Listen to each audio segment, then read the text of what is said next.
communications room. Tokyo Army General Headquarters. August 6, 1945. Morning. The day begins the way every day begins.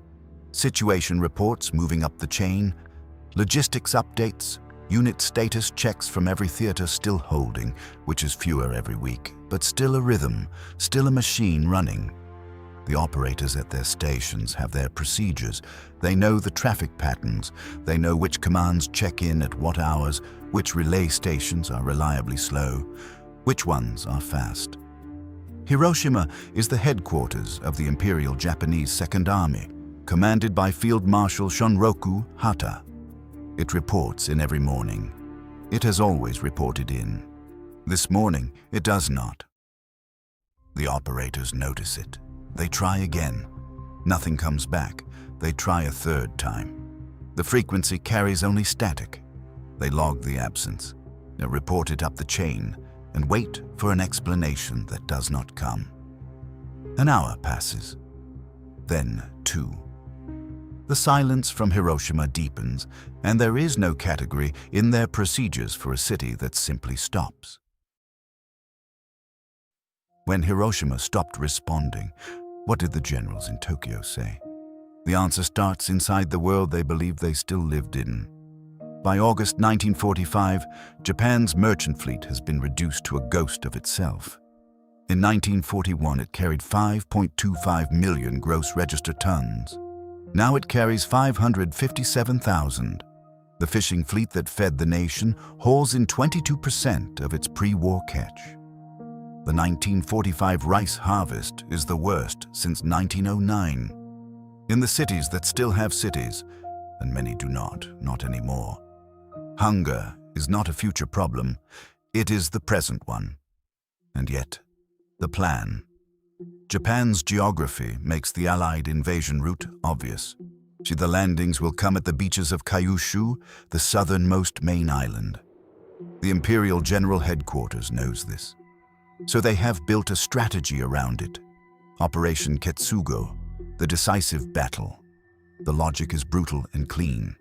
Absorb the first wave, bleed the Americans white on the beaches, force a negotiated peace before unconditional surrender becomes the only option.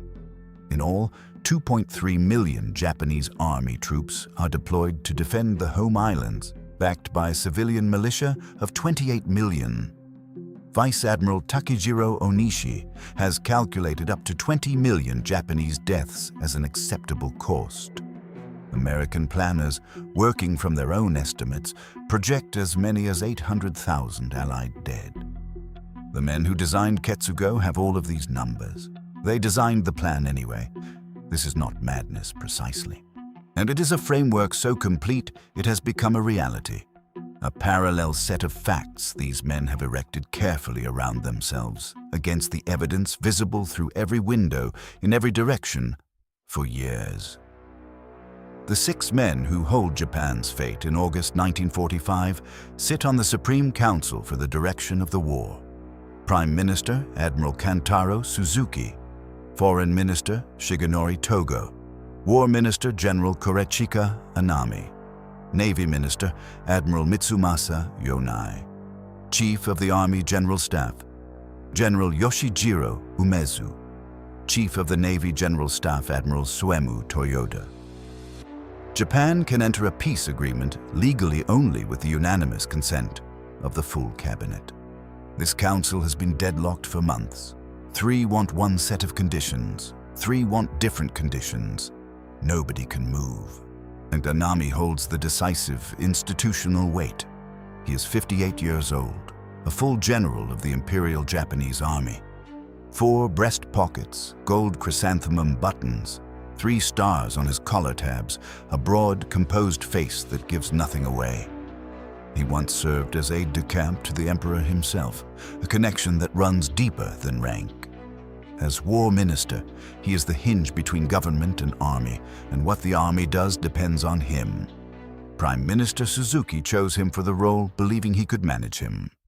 The council's last diplomatic escape route runs through Moscow. Japanese officials have been pleading quietly with the Soviets for weeks. Help us negotiate with the Americans. Help us find terms short of unconditional surrender. Stalin remains neutral, they believe. Such the Soviet-Japanese Neutrality Pact does not expire until April 1946. Soviet Foreign Minister Molotov has been personally assuring the Japanese ambassador that the pact remains valid, that Moscow is not a belligerent, that there may be space for dialogue. These assurances are a lie, delivered with great care. At Yalta in February, Stalin agreed to enter the Pacific War within 2 to 3 months of Germany's surrender. Germany surrendered in May. Soviet armies have been quietly massing on the Manchurian border for weeks. The Supreme War Council has itself recorded its judgment. Once the Soviets enter the war, Japan will face inevitable defeat. They are building their diplomatic escape route through the country that is already walking toward them with a knife. Then the silence from Hiroshima. And fragmentary reports reached Tokyo through the morning of August 6th. A blinding flash. A violent blast. An army staff officer is dispatched by plane to see what happened. Flying south from the capital, still 160 kilometers from the city, he and his pilot see the smoke before they see anything else. A great column rising from what was once Hiroshima. They circle. Below them, nothing corresponds to any map. The city, so far as the eye can determine, has ceased to exist. Among the first transmissions to escape Hiroshima that morning is one from a communications bunker 800 meters from the epicenter, sent on a military hotline by a 14-year-old student volunteer named Yoshi Okawa. She was at her station when the sky turned white, and the blast threw her across the room. When she came to, she went outside, found a wounded soldier, asked what had happened, went back to the bunker, found a working phone, and gave her report. The operators at the receiving end did not believe her. She repeated it. She told them what the soldier had said. The city was hit by a new type of bomb. In Tokyo, the picture accumulates through the afternoon. The scale of destruction is confirmed. The cause is not. Then, 16 hours after the bomb fell, the cause arrives, not from Japan's own investigators, not from Field Marshal Hata's command, not from any Japanese source at all. It arrives in a radio broadcast from Washington. President Harry S. Truman announces to the world that the United States has dropped an atomic bomb on Hiroshima. The military hierarchy of the Japanese Empire learns what destroyed one of its most important cities from the man who ordered it done. This is what War Minister Korechika Anami says the same day, with Hiroshima still burning. I'm convinced the Americans had only one bomb after all. The Imperial Army declares it will not concede the weapon was atomic without a formal investigation. The naval leadership allows that it may have been atomic, and that even so, the United States cannot have many of them, or if they do, they will not be as powerful as the first appeared. These statements arrive fully formed within hours of the broadcast. The easiest explanation is that these men were fools. It is also the wrong one. The question is what an intelligent person in that room, in that moment, with that particular knowledge, would actually conclude. Japan had its own atomic weapons development program. It failed. But failure is not the same as ignorance. And the failure educated the country's senior leadership in exactly how difficult the production of fissile material actually is. The scientific principles were understood. The industrial requirements were understood. What the program's collapse taught these men was that producing enough fissionable material to build a usable weapon required an industrial effort of staggering, almost incomprehensible scale. Japan could not do it. From this, they inferred, reasonably based on the evidence available to them, that perhaps America had managed it barely for one weapon, perhaps two, but not an arsenal. Their own failure was functioning as a measuring stick. It was the wrong stick. What is actually sitting on the island of Tinian in the Western Pacific on August 7th, 1945? A third atomic bomb, days from deployment. A fourth in preparation. And before Japan finally surrenders, President Truman will personally order the plutonium core for the third weapon held at Los Alamos. Not because it doesn't exist, but because he is watching to see if negotiations will break first. The men betting their nation's survival on American atomic scarcity are wrong in a way their own best reasoning cannot detect. One more piece of knowledge belongs here, before August 9th. A conversation in late 1944, nearly a year before Hiroshima. Anami told a staff officer, Arao Okikatsu, something he told almost no one, that Japan could not be defended from invasion. The man who would spend the next 9 days arguing loudest that the war could still be won, that Ketsugo would hold, that the beaches of Kyushu could be made to run with American blood until the Americans negotiated, had said this quietly on 11 months before the bomb fell. August 7th. The Emperor spends part of the afternoon in conversation with Lord Keeper of the Privy Seal Kido, his closest advisor. What passes between them is recorded in Kido's diary and is unambiguous in substance. The Emperor says he does not care what happens to him personally. The war must end. This is not a statement of feeling, it is a decision. While Anami and Umezu are calculating landing beach casualty projections in the next building, the man whose word carries the authority of heaven has made up his mind. They do not know this. That night, Prime Minister Suzuki draws his Chief Cabinet Secretary Hisatsune Sakomizu aside and speaks quietly. Now that they know it was an atomic bomb dropped on Hiroshima, Suzuki says he will give his views on the termination of the war at tomorrow's cabinet meeting. He has been performing the role of a hardliner for months. Publicly, carefully, because survival in this government requires it. Now, in a corridor, to a man he trusts, the performance drops. August 8th afternoon. Foreign Minister Togo receives a private audience with the Emperor. Hirohito cites the atomic bomb directly. He says the war must come to an end. Togo will affirm this conversation immediately after the war, and the evidence accumulated since confirms his account. It was the bomb that moved the Emperor to decide. This happens before the Soviet declaration, before Nagasaki. The Emperor's decision is already written. What follows, for everyone who doesn't know this, is theater. Then midnight. Soviet Foreign Minister Molotov summons the Japanese ambassador in Moscow. He does not wait for the ambassador to speak. He reads the declaration of war aloud. Within hours, Soviet armies pour across the Manchurian border. 175 divisions. The Kwantung Army, Japan's finest remaining land force, is in their path. The thing the Supreme War Council had itself agreed would mean inevitable defeat has arrived. It arrived through the channel Japan trusted most to prevent it. August 9th, morning. The Big Six finally convene. The meeting they should have held 3 days ago, the meeting the Army kept delaying through its insistence that an investigation was needed before any conclusions could be drawn. They walked down into the bomb shelter beneath the Prime Minister's official residence, downstairs into electric light, and the air is close and thick, August heat pressing even underground, the ventilation fans working against it, concrete walls, a table, 6 men, and the full weight of what has happened in the last 72 hours pressing in from all sides. They have learned of Soviet entry during the night. Then, while the meeting is underway, an officer enters and interrupts with a report. The United States has dropped a second atomic bomb. The target is Nagasaki. Togo Suzuki and Navy Minister Yonai argue for accepting the Potsdam Declaration with a single condition, that the imperial institution be preserved. Anami, Umezu, and Toyoda hold out for 3 additional conditions.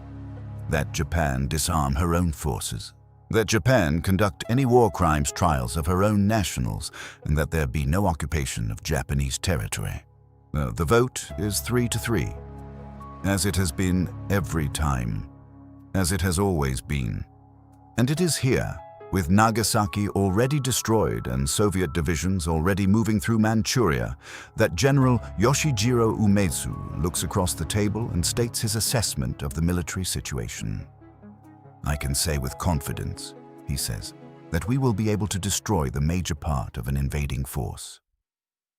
The council deadlocks and adjourns without resolution, because the 6 men cannot reach unanimity, have never reached it across months of meetings on the most important question in Japan's history. Prime Minister Suzuki takes a step with almost no precedent. He convenes an Imperial conference. He summons the Emperor into the room. After midnight, August 9th becoming August 10th, the underground shelter again, and the same concrete and electric light and thick August air. Both factions present their positions one final time. The hardliners lay out their conditions. The moderates explain why those conditions will be refused. The arguments have not changed. The deadlock has not changed. For a moment, it appears that even the extraordinary act of calling the Emperor himself into the argument, will accomplish nothing. Then Hirohito speaks. He says he has given serious consideration to the situation at home and abroad. He announces his support for the single condition offer. He speaks of the enemy's new and most cruel bomb and says that more will be forthcoming. He says the power of this weapon is incalculable, that continued fighting will result in the ultimate collapse and obliteration of the Japanese nation. And he asks his people to endure what he calls the unendurable, to bear the unbearable. The room does not erupt. There is no eruption. There is a stillness of a kind that has no peacetime equivalent. The stillness of an institution that has been running in one direction for years, all at once, stopping. Later, in December 1945, Prime Minister Suzuki gave an account of what the Nagasaki bomb specifically destroyed. The Americans, he said, no longer needed to invade Japan. If there would be no invasion, there would be no beach on which to bleed the enemy. Ketsugo, the entire strategy on which the hardliners had staked everything, the logic of the whole 9 days of argument, had no target left to execute against. The plan was not simply costly, it was obsolete. The bomb had not just killed people, it had killed the argument. Historians still argue about which blow was the decisive one, the bomb or the Soviet entry. Both arguments have evidence, both have serious scholars. What is clear is only this: these men were drowning in 2 things at once. Both doors closed, that was the point. The Big Six and then the full cabinet make Hirohito's decision official government policy. The decision has been made. Whether it will hold is a different question. It does not hold without a fight. The Emperor's statement ends the argument. It does not end the crisis. The Supreme Council and Cabinet remain fractured. Among the younger officers, the mood is not resignation, it is fury. They speak openly of assassination. They speak of coup. They begin to plan one. Late on the night of August 12th, Major Kenji Hatanaka and his co-conspirators approach Anami. And he is the war minister, the most powerful figure in Japan besides the Emperor himself. They ask him to do whatever he can to prevent acceptance of the Potsdam Declaration. Anami is simultaneously in the same building signing surrender documents. He refuses to say whether he will help them. He neither joins them nor stops them. He sits on the line between the 2 decisions and does not move. The night of August 14th into August 15th. The coup begins. Officers of the staff of the Ministry of War move. The Imperial Guard is recruited, partly. Lieutenant General Takeshi Mori, commanding the 1st Imperial Guards Division, refuses. They murder him in his office. They forge orders in his name. They occupy the grounds of the Imperial Palace. For several hours in the August dark, Emperor Hirohito is under a kind of house arrest within his own palace, the conspirators searching for the recorded surrender address before it can be broadcast to the nation. The coup fails because the Eastern District Army refuses to move, because the command structure, in the end, holds. but it holds by a narrow margin, and the reason it holds can be traced to a single moment in a room before the coup began. A moment of quiet in the middle of violence.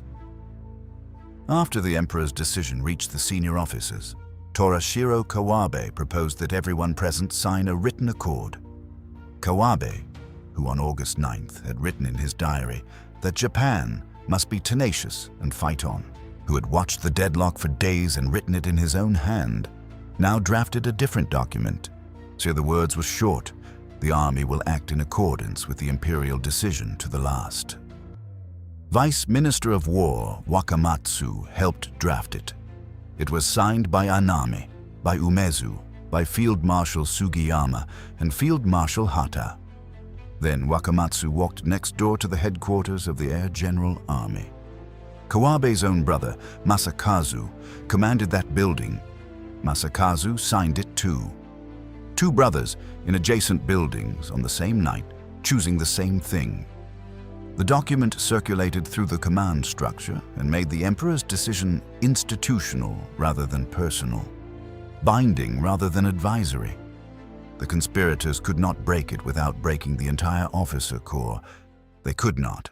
The coup leaders died by their own hands before dawn. On August 15th, 1945, a recording is broadcast over the radio, and for the vast majority of Japanese people, it is the first time they have ever heard their emperor's voice.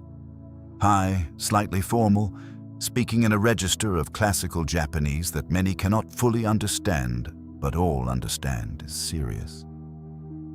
The war, he says, has ended. Japan has accepted the Potsdam Declaration. What remains afterward is the accounting.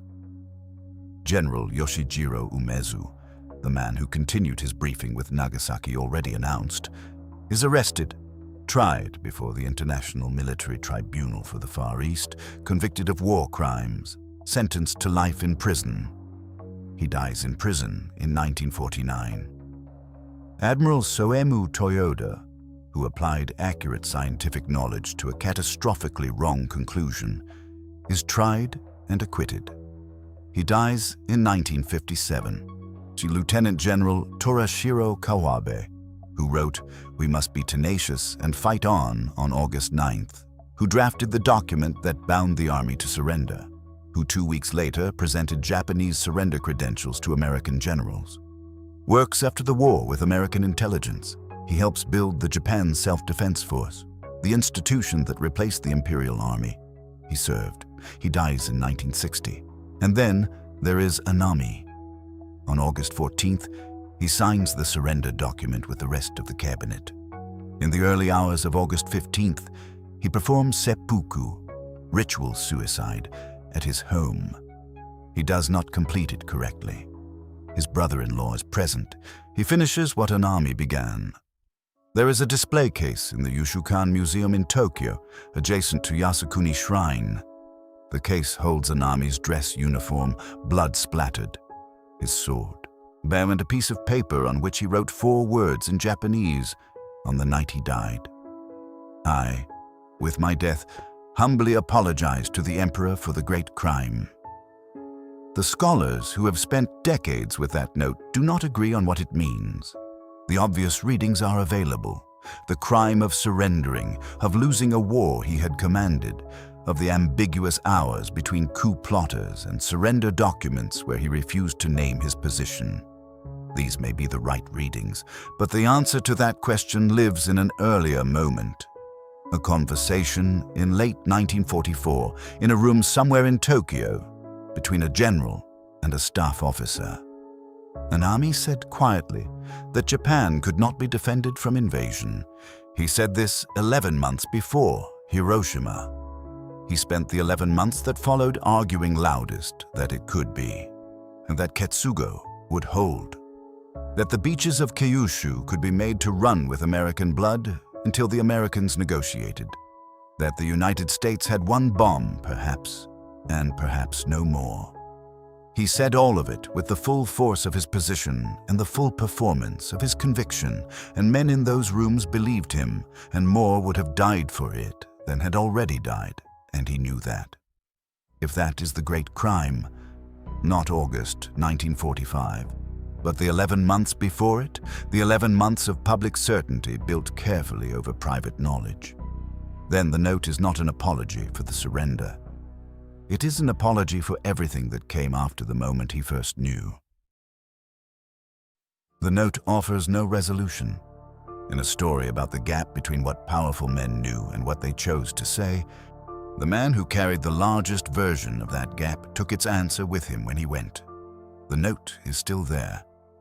The meaning is not.